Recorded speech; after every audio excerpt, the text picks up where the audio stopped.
Try 500, 600 and 1000 controller setup. How to enable or disable onboard triggers like the BT button trigger, which is displayed over there, that can be enabled or disabled, and the hardwired inputs to trigger the BT, pedestrian and loop trigger inputs can all be enabled or disabled. To begin, press and hold square for 3 seconds. To enter programming mode, buzzer beeps twice, which represents we have now entered programming mode.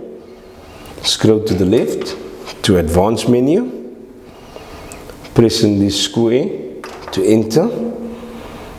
Scroll to the right to controller setup.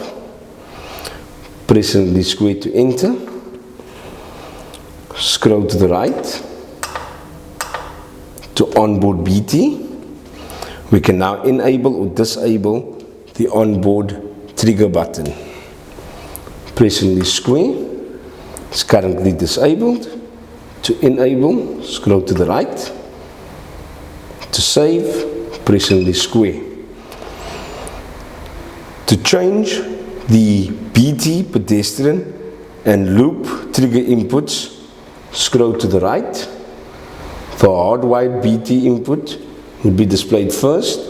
Scroll to the left is wired pedestrian. Scroll to the right is wired loop. For example, let's scroll back to the left to the hardwired BT input. To change, press in the square. It's currently disabled. Scroll to the right to enable. Press in the square. Please note, the pedestrian and loop hardwired inputs can be changed in the same manner. To exit, controller setup, press in the X. We have returned back to advanced menu controller setup. Exit once again. Advanced menu exited. And to exit to standby mode, press and release X.